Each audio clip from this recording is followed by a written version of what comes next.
La lectura la tenemos en el libro de los Salmos. Y vamos a dar lectura al Salmo 127. Salmo 1, 2, 7.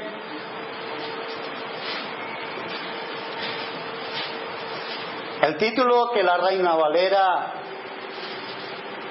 del 60 de la editorial Vida, que ha dado a este salmo, dice: la vanidad del trabajo sin Dios, es el título.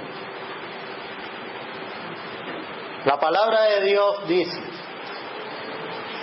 si Jehová no edificare la casa, en vano trabajan los que la edifican. Si Jehová no guardare la ciudad, en vano vela la guardia. Por demás es que os levantéis de madrugada y vayáis tarde a reposar, y que comáis pan de dolores, pues que a su amado dará Dios el sueño. He aquí, herencia de Jehová son los hijos, cosa de estima el fruto del vientre. Como saetas en mano del valiente, así son los hijos habidos en la juventud. Bienaventurado el hombre que llenó su aljaba de ellos, no será avergonzado cuando hablare con los enemigos en la puerta. Hasta aquí la palabra del Señor. Salmo 127. Qué precioso es poder entonar con certidumbre las palabras que acabamos de expresar con nuestros labios y notar en las voces de los hermanos y las hermanas con qué seguridad las han expresado. Ahora, eso no es lo más importante, ¿saben ustedes? Que nos entusiasmemos con entonar unas palabras de ánimo, con ilusión y con fervor. Lo verdaderamente importante es que estas son palabras verdaderas, porque están cimentadas en la palabra eterna, inconmovible, inamovible de Dios. Y en esta tarde vamos a notar algunas cosas acerca de las que hemos cantado, acerca de las que hemos expresado con nuestros labios en estos dos himnos. Seguir al Maestro no importa sufrir, aunque haya enemigos y obstáculos mil. No vamos a hablar de un evangelio fácil ni de un evangelio descafeinado. No vamos a hablar de ausencia de problemas ni de dificultades. No vamos a hablar de que todo va a ser un camino de rosas. Ese no es el evangelio del Señor Jesucristo. Siempre adelante de Jesús en pos, marcha el buen cristiano atento a su voz, pero luego dice: huestes enemigas, siervos de Satán, fuerzas infernales contra él están. Pero dice también: nada te amedrente, hijo de Sión, tuya es la victoria y la salvación. Y esta es la victoria que ha vencido al mundo, nuestra fe. Somos en Cristo y por la sangre de Cristo más que vencedores. Vamos a buscar en nuestras Biblias el capítulo 2 de Nehemías y vamos a estar meditando en un pequeño trozo de este capítulo, el capítulo 2 de Nehemías. Para aquellos que son lectores de las Escrituras, aquellos que han leído este libro y aquellos que no lo hayan hecho, yo en esta tarde les exhorto que en casa lean todo el libro de Nehemías. Aquellos que lo han leído saben que en el capítulo 1 de Nehemías aparece una oración que este siervo de Dios dirige al saber de que el pueblo de Judá, el remanente, que había podido regresar de la cautividad babilónica, se encontraba en una triste y desolada situación. Nehemías está lejos de las ruinas, de la tristeza, de la pobreza y de la angustia de los israelitas en Jerusalén. Nehemías se encuentra en la capital del imperio dominante y él trabaja como copero en la corte del rey. Un puesto, una posición, un trabajo de responsabilidad, pero también de verdadero privilegio. Pero digo que Nehemías escucha un informe acerca de la terrible situación en la que continúan los pocos israelitas que han podido regresar a su patria. Que la situación es de afrenta, de mal, y de que el muro de Jerusalén está derribado y sus puertas quemadas por el fuego. Y este hombre de Dios, insisto, abre su corazón delante de Dios porque le afecta en extremo recibir esta información. Él, de alguna manera, es tocado por el Señor. Y él tiene una carga profunda por el pueblo de Dios. Él siente una carga en su interior por la restauración de aquellos muros, sí. Por la situación de desolación de aquel pueblo, sí. Pero muy sobre todo por el nombre de Dios. Porque en su oración al final él pide que sea oída su oración y de todos aquellos que se han unido a él en el mismo sentir. Porque deseaban reverenciar el nombre del Señor. Y esta es la principal preocupación de Nehemías. Y en esta carga, en este dolor, en esta angustia de su corazón, él día y noche se dedica a la oración. El pasado jueves y ayer sábado el hermano Natanael nos hablaba del ayuno según la Biblia. Y aquí encontramos a un hombre, Nehemías, que ayuna y que ora delante de Dios con gran dolor y carga. Y que ora no durante un día, ni durante dos, ni una semana, ni dos, sino pasan los días y las semanas y los meses. Pasan los días y las semanas y los meses y aparentemente no pasa nada. La situación continúa siendo la misma y Nehemías no observa que Dios responda a su petición. Nehemías ha comenzado a orar, capítulo 1 y versículo 1, en el mes de Quisleu, en el año 20. En el mes de Quisleu, en el año 20, esto equivale aproximadamente al mes de septiembre. Y capítulo 2, versículo 1, han pasado 4 meses. Sucedió en el mes de Nisán, unos 4 meses después, en el año 20, el mismo año del rey Artajerjes. Digo que aparentemente no pasaba nada. Y leo que estando ya el vino delante de él, tomé el vino y lo serví al rey. Aparentemente no pasa nada. Es un día más en la rutina laboral de Nehemías allí en la corte del rey. Aparentemente, insisto, no pasa nada. Pero miren, vamos a ver en nuestra lectura y en nuestro pasaje. Este va a ser el tema que vamos a intentar con la ayuda del Señor abordar. ¿Cuáles son los rasgos o las características que suceden cuando Dios llama a un cristiano o a una iglesia a un ministerio determinado? Cuando Dios llama, ¿qué es, según su palabra, lo que sucede en ese momento? Pues miren lo que pasa aquí. Seguimos leyendo. Y como yo no había estado antes triste en su presencia, me dijo el rey: ¿por qué está triste tu rostro? Pues no estás enfermo. No es esto sino quebranto de corazón. Entonces temí en gran manera. Miren, en esta época y en este contexto, nadie podía presentarse delante de un rey sin manifestar alegría y regocijo en su rostro. A nadie se le ocurriría faltar el respeto a un alto grado a un monarca presentándose con una cara triste, abatida o apenada. Miren, Nehemías, después de tanto tiempo de orar, después de tanto tiempo de humillar su corazón delante del Señor, después de tantas y tantas horas de oración, la tristeza le había podido.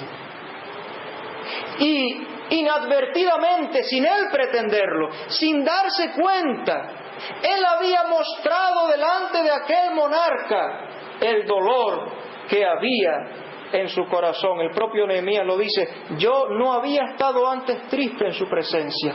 Este fue un descuido, y había de ser un descuido grave, si el rey actuaba como solían hacerlo en aquel entonces. Por tal delito, una persona, en el peor de los casos, podía ir a la muerte. Así trataban en aquella época estos reyes a sus súbditos. Pero bueno, tal vez, a lo mejor, pues podía ir a la cárcel, porque el rey aquel día se sentía magnánimo y generoso. O incluso, digamos, muy excepcionalmente, que el rey simplemente lo destituye de su profesión y lo destierra a un sitio lejos bajo cierta pena. Sin embargo, ninguna de estas cosas sucede. Este rey Artajerjes se muestra comprensivo y humanitario, lo que no era habitual entre los reyes de aquel lugar y de aquella época. Dios estaba comenzando a mostrar la respuesta a la oración de Nehemías. Dios estaba actuando en la circunstancia, y esto es porque cuando Dios llama, Dios actúa. Acompáñeme a Proverbio 21, versículo 1, sin perder aquí. Proverbio 21, versículo 1. Miren lo que dice la palabra del Señor. Proverbio 21, versículo 1.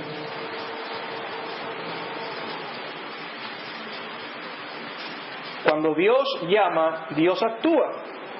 Dice Proverbio 21:1: como los repartimientos de las aguas, así está el corazón del rey en la mano de Jehová. A todo lo que quiere lo inclina. En la mano de Jehová, a todo lo que quiere lo inclina. Y veremos en nuestra lectura cómo se habla de que es la mano de Dios la que estaba moviendo a las personas, la que estaba abriendo las puertas, la que estaba interviniendo en las diferentes circunstancias, la mano poderosa de Dios. El libro de Esdras, capítulo 6 y versículo 14, vamos a leerlo también. Esdras 6 y versículo 14. Y vamos a leer con atención este versículo. Yo voy a rogar a los hermanos que sigan, y si algún amigo no tiene Biblia, que le acerquen una Biblia para que puedan leer en la palabra de Dios cada cual y puedan atender a la lectura. Pido que atiendan bien a la lectura de este versículo. Esdras 6, 14, porque voy a hacer la lectura sin omitir nada, sin dejar nada atrás. Esdras 6, 14. Dice: y los ancianos de los judíos edificaban y prosperaban, conforme a la profecía del profeta Ageo y de Zacarías, hijo de Ido. Edificaron pues y terminaron por mandato de Ciro, de Darío y de Artajerjes, rey de Persia. Que entiendo que todos, no hace falta me respondan audiblemente, pero entiendo que todos coincidirán conmigo en que hemos hecho una lectura completa, plena, absoluta del versículo que tenemos delante de nosotros. Ese versículo que dice: los ancianos de los judíos edificaban y prosperaban, conforme a la profecía del profeta Ageo de Zacarías. Edificaron pues y terminaron por mandato de Ciro, de Darío y de Artajerjes, que es este último, el rey bajo el cual estaba Nehemías, rey de Persia. ¿Verdad que he leído todo el versículo? Si hago esta lectura parcializada del versículo es porque quiero hacer notar que lo que las gentes que vivieron aquellos tiempos pudieron apreciar es que hubo una serie de decretos y de legislaciones reales que permitían que estas obras se llevaran a cabo. Esto fue lo que la gente de aquellos tiempos vio y fue testigo: los decretos de estos reyes, Ciro, Darío y Artajerjes, los mandatos de estos reyes. Pero detrás de todo aquello, ¿qué dice la palabra de Dios antes? Por orden del Dios de Israel. Y todo lo demás eran circunstancias, eran anécdotas, de lo que en verdad Dios estaba haciendo.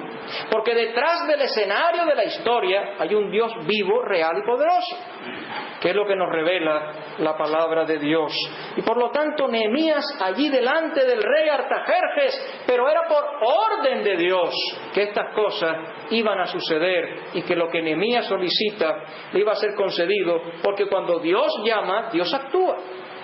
Y aquella carga que había sentido Nehemías en su corazón y que le había llevado a actuar de aquella manera aquellos meses, no era otra cosa que Dios que estaba llamando a Nehemías a un servicio para el cual Nehemías todavía posiblemente no era consciente de todas las cosas que le iban a sobrevenir ni de que le habrían a ocurrir.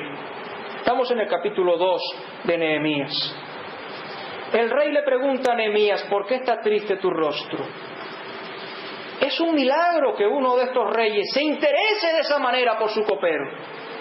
¿Por qué está triste tu rostro? ¿Qué te pasa? ¿No estás enfermo?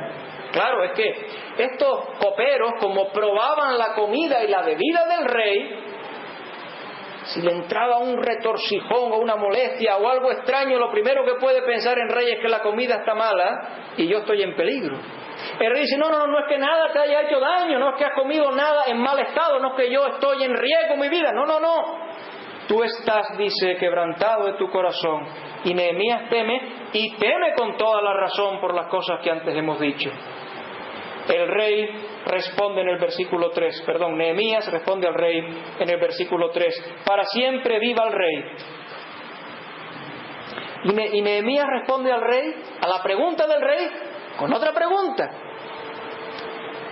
¿cómo no estará triste mi rostro cuando la ciudad, casa de los sepulcros de mis padres, está desierta y sus puertas consumidas por el fuego? ¿Qué cosa le dice Nehemías? Le abre su corazón, le da a entender la causa de su afectación, la situación del pueblo de Dios allí en Jerusalén, de los muros, todo aquello, la desolación que estaban padeciendo. Si nosotros leyéramos en Esdras, que no lo vamos a hacer, veríamos cómo a través de distintos momentos y distintos reyes, incluido Artajerjes, ya anteriormente se habían realizado intentos de restaurar aquellos muros. Pero todos esos intentos habían recibido contestaciones de prohibición, de detenimiento y de que nadie mueva ninguna de esas piedras que están ahí caídas. Este mismo rey Artajerjes había participado de tales prohibiciones. Versículo 4. Me dijo el rey: ¿qué cosa pides? Entonces oré al Dios de los cielos.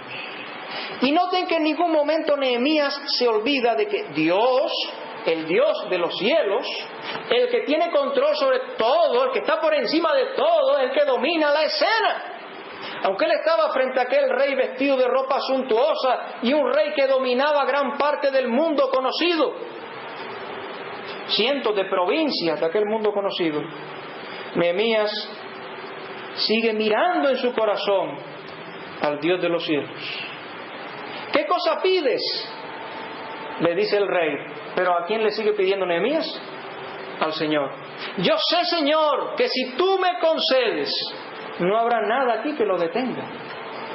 Yo sé, Señor, que si tú abres la puerta, la podré tener franca para pasar. Nehemías oró entonces al Dios de los cielos. Y alguien dice: pues ¿no llevaba 4 meses orando?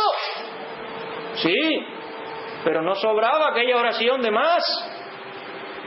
No oramos de más normalmente, hermanos, tampoco nosotros. Y si creemos que oramos lo suficiente, posiblemente ya estamos equivocados en tal concepción de nosotros mismos.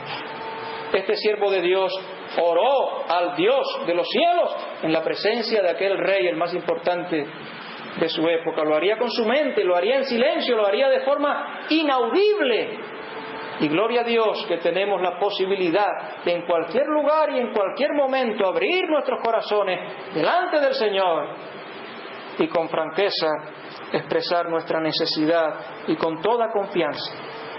Seguimos leyendo. Versículo 5. Y dije al rey: si le place al rey y tu siervo hallado gracia delante de ti, envíame a Judá a la ciudad de los sepulcros de mis padres y la reedificaré. Si hay una palabra en este versículo que destacar, creo que sería la palabra envíame. Con todo lo que esa palabra significa, envíame. Con todas las referencias bíblicas que vienen a nuestra mente y que ahora no podremos desarrollar porque el tiempo es corto, pero ahí está la palabra, medítenla, búsquenla de nuevo en la concordancia, envíame. Nehemías pide ser enviado a Jerusalén para este propósito en particular, para reedificar las ruinas de aquella ciudad de Jerusalén. Y llegado a este punto de la narración, parece que estamos esperando cómo sigue. Nos sentimos con deseo de seguir leyendo y lo vamos a hacer. Dice el versículo siguiente: entonces el rey me dijo, y la reina estaba sentada junto a él: ¿cuánto durará tu viaje y cuándo volverás? Pero es que cada pregunta del rey parece más maravillosa, parece más un milagro, más grande cada vez que leemos la conversación. Y todavía más porque dice: y agradó al rey enviarme después que yo le señalé tiempo. Así que aquí hay un cuadro maravilloso. Nehemías recibe la autorización real. Habrá de ser enviado a la tierra de Jerusalén con esta misión que él había solicitado, por la cual él había orado tanto. Y el rey no lo envió con pesar y con disgusto y a regañadientes, sino con agrado, porque Dios obró en el corazón de aquel rey. Dios actuó en su vida para darle esta buena disponibilidad, esta buena disposición. Y ahora pensamos que aquí terminó lo que pidió Nehemías, pero no. Ahora Nehemías añade 2 peticiones más. Seguimos leyendo. Versículo 7. Además dije al rey: si le place al rey, que se me den cartas para los gobernadores al otro lado del río, para que me franqueen el paso hasta que llegue a Judá. Desde la corte real en Susa hasta Jerusalén habría que pasar por diferentes zonas administrativas en las cuales Nehemías encontraría a diferentes gobernadores locales. Gobernadores locales que no sería muy extraño pensar le impedirían, le dificultarían, no le pondrían las cosas fáciles para que él accediese a sus territorios. Así que Nehemías le pide en primer lugar al rey, además, que le dieran cartas con la autorización, con el sello real, evidentemente, para que nadie de esos gobernadores pusiera trabas a la libre entrada de Nehemías. Es decir, Nehemías quiere recibir el camino abierto o despejado para poder llegar a Jerusalén, y por tanto pide estas cartas. Segundo lugar, miren algo más que pide Nehemías, versículo 8: y carta para Asaf, guarda del bosque del rey, para que me dé madera para enmaderar las puertas del palacio de la casa y para el muro de la ciudad y la casa en que yo estaré. No solamente pide que el camino le sea despejado y abierto, sino la provisión de materiales que habría de requerir para el trabajo. Dice: para las puertas del palacio de la casa, para el muro de la ciudad y la casa que yo estaré. Nehemías había sido verdaderamente previsor. Tanto el que no encontrara obstáculos para acceder a los territorios distintos hasta llegar a Jerusalén, como la provisión de materiales necesarios. Estas 2 cosas las pide Nehemías. Y ahora dice: y me lo concedió el rey según la magnanimidad real. ¿Verdad que dice eso en sus Biblias? Y me lo concedió el rey. Algunos dicen que es que aquel rey, aquel día, es que era un día especial y el rey estaba de buenas. Se lo he leído yo en algún absurdo comentario, por llamarlo de alguna manera. Porque lo que dice la palabra de Dios es que la benéfica mano de Jehová sobre Nehemías fue la que hizo que se le concediera